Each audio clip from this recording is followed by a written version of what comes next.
The Christchurch earthquakes revealed the complex nature of the community that supports our teaching and learning activities. And they also highlighted for us the types of challenges that may arise from the sudden disruption to an education community. So this project was aimed at understanding ways of responding, both at that time and going forward into the future.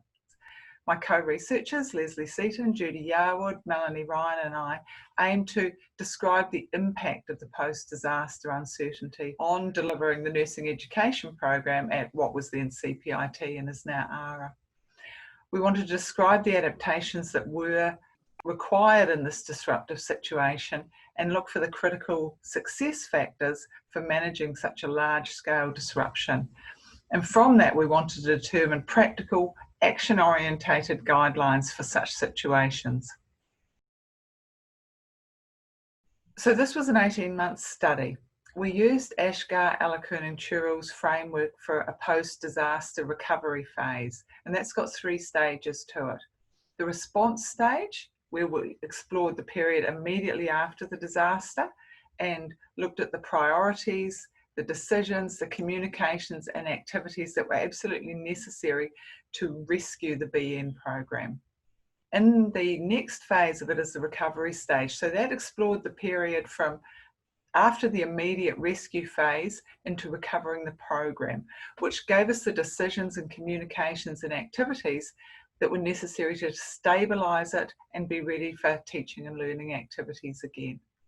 And following that, we looked through over this 18-month period into the rehabilitation stage, which was where the program delivery was reconfigured and we had this new normal, which identified processes what worked successfully and were able to be continued for an extended period in the program.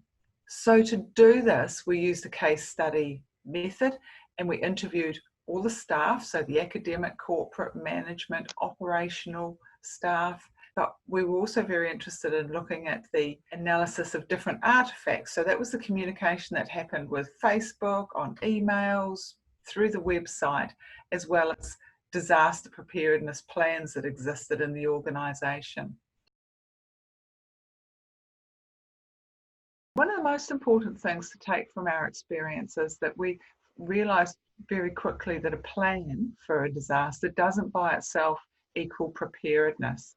And I think every institution needs to look to its own context, consider its own priorities, and design methods of preparedness which will actually work for them. But here's some of the key learning things that came out of it for us.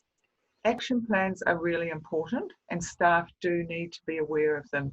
They are more formal and pre-planned part of the preparedness, but they do provide really important guidance during an emergency that is imperative in those rescue and response phases of a disaster. But they will be superseded over time by dynamic decision making and taking actions around your educational preparation in that. Context is also very important to how an organisation can manage the disruption and that ongoing uncertainty. The Christchurch earthquake was a really specific context of this, but our current situation of the pandemic is another. And considering that context will make us respond in much more effective ways because it's not a physical something happening to the land, it's something happening to people. The balance between personal imperatives and professional responsibilities is very dynamic. And we saw the priorities of people seesawing between those two things, often for quite a prolonged period after the disaster occurred. So they weren't sorted within 3 weeks or a month or something. Things would happen and they'd be seesawing between it.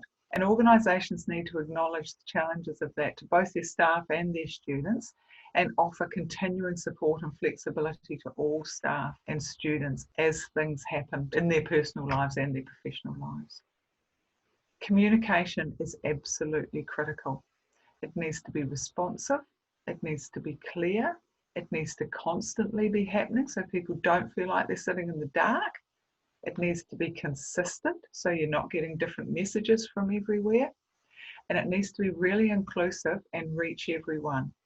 Because what this does is it informs people's responses and actions and it keeps them in contact with the organisation And that's absolutely imperative and really underpins most of the other things I'm talking about here. Leadership and followership in the team are both critical to that process of making decisions, and that's foundational to the actions that your organisation is going to take. And I think one of the really interesting things that we saw after this disaster was leadership emerged, not just with identified leaders, but across the organisation amongst people that just stepped up and showed real leadership quality. And those leaders needed support, and you have to remember they may not be the designated dean or head of a school or something, but they will emerge and they will make a big difference to things. And the importance of the followership and valuing the contribution that everybody makes, particularly when they are in that seesawing between my personal life's challenging at the moment, so professionally I'm not quite where I was, but your leaders also need to be very responsive. They need to communicate clearly, and I think decisions often need to be made quickly. They can't wait for the committee next month or anything. People need to know what the decisions are and what they have to do. When everything else is uncertain, they need that kind of safety around them.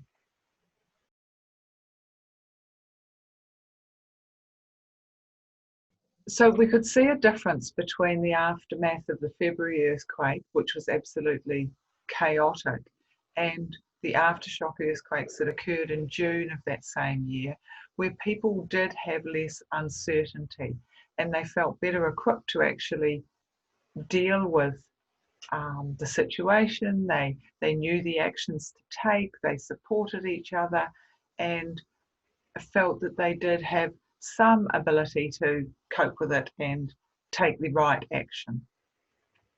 And I think if we tie that to the present day, we have been through a high level of lockdown that we did with this pandemic, and we know now how that's going to work, and we know how it'll affect us if we got back to that stage again.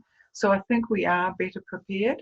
I think we learned from that experience of that earlier disaster, and we do have that precedence for knowing that we can be responsive and we can develop innovative ways of teaching and learning within our communities and work closely with those other staff who support that education. So I think it has made us stronger. We are better prepared and able to manage this.